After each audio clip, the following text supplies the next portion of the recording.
Nuestros primeros invitados de hoy nos acompaña Nuria Varela, periodista, es experta en violencia de género y políticas de igualdad y autora de los libros Y vamos a ser reinas y Feminismo para principiantes.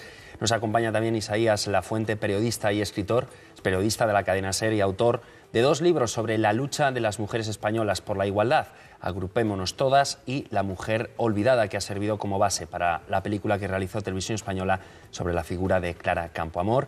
Y por último nos acompaña Juan Sisinio Pérez Garzón, catedrático de Historia Contemporánea en la Universidad de Castilla-La Mancha. Ha realizado diversas publicaciones sobre el desarrollo de la sociedad liberal y los estados, y sobre el tema que nos ocupa hoy acaba de publicar Historia del feminismo en los libros de Catarata. Muy buenas tardes a los tres. Hola, buenas tardes. Gracias por acompañarnos. Bueno, en el vídeo que acabamos de ver aparece el movimiento de las sufragistas como el gran catalizador, ¿no?, que unió las reivindicaciones de las mujeres. Pero ¿están de acuerdo en que el sufragio marca un antes y un después en la lucha por los derechos de la mujer, profesor? Sí, es muy importante porque no solo reivindican el derecho al voto de la mujer, que es el sufragio universal real, sino que el sufragismo norteamericano, anglosajón y después como una onda expansiva en todo Occidente y llega a España en la Segunda República, reivindica el acceso por igual a la educación, que es muy importante, el acceso por igual de las mujeres a todos los oficios, a todas las profesiones, y de hecho las sufragistas norteamericanas de 1848, que es una fecha muy importante, la misma fecha del manifiesto comunista de Marx y Engels, la misma fecha del primer manifiesto prácticamente en la historia del movimiento feminista, reivindican la igualdad absoluta en todos los campos de la sociedad y además luchan contra la esclavitud, son pioneras en la lucha contra la esclavitud en Estados Unidos. En ese sentido, se puede decir que las sufragistas crean y amplían el concepto de democracia, que es la que actualmente tenemos y se lo debemos a ellas. A mí me parece que esa es la idea, ¿no?, que lo que hacen las sufragistas es intentar culminar el proceso democrático. El proceso democrático, que es lo que dice frente al poder absoluto, es recuperemos la soberanía para los ciudadanos, que en el fondo son los que los que tenemos ese poder, ¿no? Sin embargo, durante un par de siglos se consideró que ciudadano era solamente el varón. Y de hecho llegaron a llamar sufragio universal al sufragio universal del universo masculino. Lo que hacen las sufragistas, primero en Estados Unidos, después en Gran Bretaña, finalmente aquí en España, es decir, no se puede construir una democracia solamente con la mitad de la ciudadanía. Una frase, por cierto, que Clara Campoamor dijo en aquel debate memorable de 1931, ¿no? No podéis construir una república democrática solamente con la mitad de los ciudadanos. Nuria. Sí, el feminismo tiene ya una historia muy larga, ¿no? Comienza con la Ilustración y al movimiento sufragista hablamos de él como la segunda ola, ¿no? Disculpa, Nuria, que se te ha caído el micrófono, si me permites, a ver si lo encontramos así. No sé, aquí lo tenemos. Perfecto, mira, te ayudo. Así, desde casa te pueden escuchar. Mira, es una buena metáfora, ¿no? La historia ha quitado la voz a las mujeres y pero nosotros a ti se te ha caído el micrófono. Desde luego en este programa damos voz y voto a todas y a todos. Nuria, adelante. No, decía que la historia del feminismo es muy larga y sobre el sufragismo hablamos de él como la segunda ola, ¿no? Es probablemente el momento de mayor reivindicación en la calle. Yo no diría que es el momento más importante ni que es un antes y un después. Es el momento que se necesitaba entrar en la política. Hasta ahora las mujeres estaban excluidas y el sufragismo lo que hace es entrar. Y para entrar, además, se inventa todos los métodos de lucha que todavía estamos utilizando. Se inventa la palabra solidaridad, que no es una palabra obrera, sino que se inventan las sufragistas, se inventan las grandes manifestaciones, como hemos visto en aquellos desfiles en la calle, se inventan las formas de protesta como engancharse en los mítines a las vallas, ¿no?, y encadenarse. Quiero decir, es un movimiento que está durante 80 años... La huelga de hambre. La huelga de hambre. Todos esos métodos de quienes no tienen voz y necesitan voz, de cómo entrar en la política, que luego hemos visto que se ha repetido muchas veces en la historia por parte de pueblos o comunidades que también estaban excluidos. Claro, tuvo mucha influencia el sufragismo en España, profesor. Llegó la onda expansiva poco a poco a finales del siglo XIX, a partir del Sexenio Democrático 1868, sería una fecha importante porque es la primera generación intelectual y política de demócratas donde aparecen 2 mujeres en la escena, Concepción Arenal y Emilia Pardo Bazán. y gobernantes como Ruiz Zorrilla abren la enseñanza secundaria a las chicas y gracias a eso van a poder acceder a la universidad por primera vez, muy poquitas, 36 en 1900 en España, cuando en Estados Unidos ya había miles y miles, pero el sexenio democrático, esa fecha de 1868, lo que se llama la Revolución Gloriosa, sería el primer hito donde ya las mujeres aparecen en la escena pública con voz propia. No obstante, Emilia Pardo Bazán, que logró una cátedra en la universidad, no fue ni un alumno porque lo boicoteaban los propios alumnos. Eso de que nunca la disfrutó. Claro, nunca la pudo disfrutar porque la sociedad no estaba...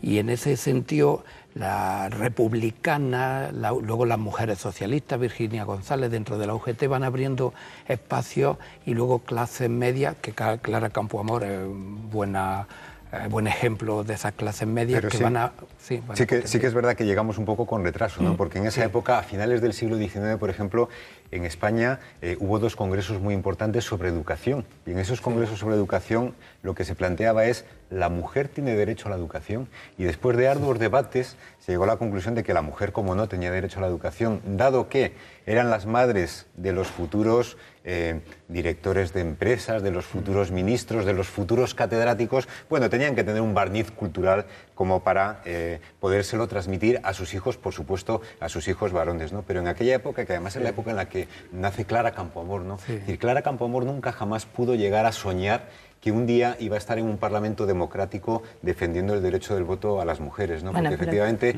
los relojes de la historia fuera y dentro de España no estaban perfectamente coordinados. No, incluso dentro de España los relojes de los hombres y de las mujeres tampoco. Porque eso estamos hablando de las intelectuales, entre comillas, que son las que por primera vez entran. Pero ya antes, a finales del siglo XIX, en España hay muchas mujeres trabajadoras en unas condiciones tremendas que ya hacen huelgas y que ya tienen sus propias lideresas, ¿no? Y esas mujeres también están pidiendo sus derechos y lo que ocurre, les ocurrió lo mismo que a doña Emilia, rechazada por la Real Academia de la Lengua durante tanto tiempo. A las trabajadoras les ocurrió lo mismo, sus compañeros consiguieron echarlas de los trabajos porque ellas, por ser mujeres, trabajaban menos, ¿no?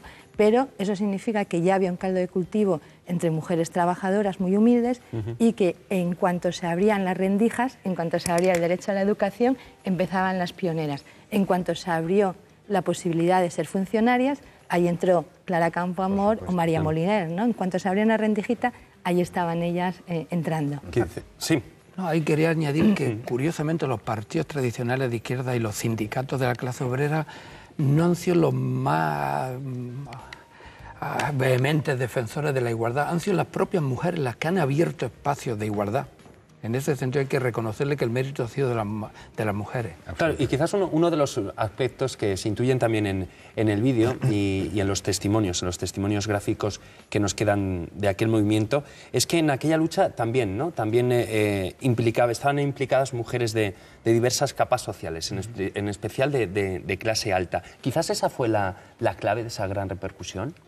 El que estuvieran implicadas también mujeres de clase alta. Bueno, yo creo que fueron mujeres de clase alta, fueron mujeres trabajadoras, fueron mujeres... Entonces no había tampoco una gran clase media, ¿no? Yo creo que fueron mujeres de diferentes ámbitos, ¿no? Lo que hay que analizar en el proceso español es, como supongo que también en los demás, es... que la conquista del voto, digamos que fue la última de las conquistas. Lo primero que se reclamó fue el derecho al trabajo, después se reclamó el derecho a la educación, y estaban tan ocupadas y las organizaciones de mujeres reivindicando eso, que el derecho al voto, digamos que fue el último de los derechos que se reclamó. Y en ese sentido la figura de Clara Campoamor yo creo que adquiere una relevancia fundamental, ¿no? Porque antes he hablado en el reportaje de ese decreto del Gobierno Provisional de la República, cuando se convocan las Cortes Constituyentes, que fue un decreto muy raro, ¿no? En España siempre ha sido diferente, pues también en esta materia, ¿no? Es un decreto que permitía que las mujeres pudieran ser elegidas, pero no elegir.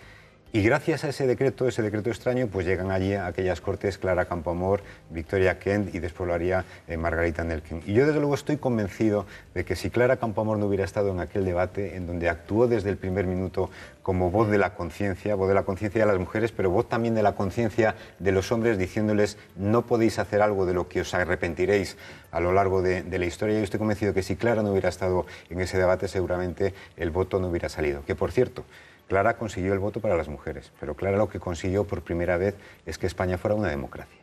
Y hasta entonces habíamos llamado democracia a cosas que no lo eran, y habíamos llamado sufragio universal a cosas que no lo eran, ¿no? La ciudadana que consigue que España sea por primera vez una democracia es Clara Campoamor.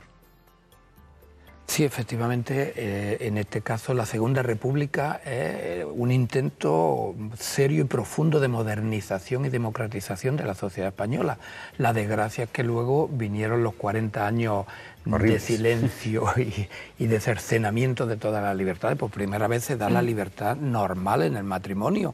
Bueno, se da, no. Yo creo que por primera vez se conquista, porque lo que le costó a Clara, y además Clara efectivamente es un éxito individual, pero no estaba sola. O sea, la figura de Clara es inexplicable sin todo ese caldo. Primero, sin el sufragismo norteamericano, inglés y en el resto de Europa. Ella, lo hemos visto, ¿no? Como ella dice, si lo han conseguido en otros países, aquí también. Ese ejemplo le da mucha fuerza, ¿no? Y es un referente claro. Y luego, porque en ese momento ya había un gran grupo que efectivamente era de distintas clases sociales. Sí. Ahí estaba desde duquesas a maestras hasta incluso religiosas, ¿no? Ya había un grupo feminista que existía en España, ya había habido una manifestación en España, o sea que todo eso es gracias a una lucha muy Yo estoy de acuerdo contigo, muy dura. Estoy de acuerdo contigo, es decir, que Clara es el exponente de todo un movimiento de mujeres que iba empujando, en este caso, hacia el Parlamento. Sí. Pero es verdad que Clara en aquel debate estuvo sola. Estuvo sola porque le dejó sola su partido, le dejó sola los grandes partidos republicanos. Solo tenía otra mujer y la abandonó. Y también la abandonó los chicos no la otra mujer. En esa labor. Es decir, que yo creo que ahí Clara Campoamor, la verdad es que nos da un ejemplo, primero de ciudadana, ¿no? Era una persona que creía que en un momento dado una actuación individual podía cambiar la historia, y ella se lanza incluso sabiendo que se juega su carrera política, ¿no? Porque en el fondo ella está defendiendo eso en contra de los intereses que habían cambiado de su partido, y ella lo hace. Así que estoy de acuerdo contigo que efectivamente a Clara le apoyaban muchas mujeres, pero en aquel debate y en aquellas cortes estaba tristemente bastante sola, ¿eh? También hubo muchos hombres que le apoyaron y gracias a eso salió el voto, pero la verdad es que el sentimiento de soledad que debió experimentar Clara Campoamor fue grande en aquel debate. Claro, es la historia de todas las mujeres feministas o vanguardistas, ¿no? Clara se encuentra en unas cortes que lo recordaréis vosotros mejor, que eran más de 400 diputados, creo recordar, con solo dos mujeres. Bueno, luego entró una tercera un poco más tarde, pero en aquel momento solo dos mujeres. Pero en los palcos, en la calle, estaba. O sea, nunca una transformación social de tal envergadura se hace sola.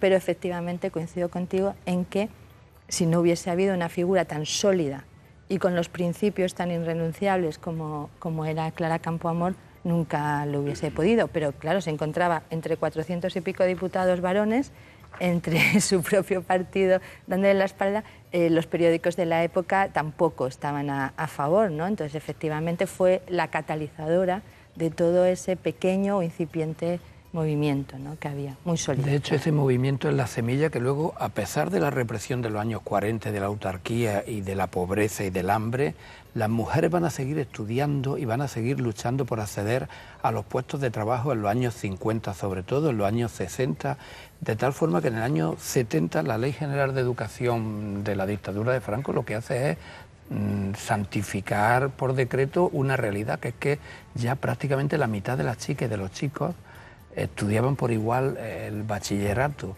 y se generaliza y se implanta la EGB, pero es que ya las mujeres estaban luchando por ese acceso porque hay un cambio social.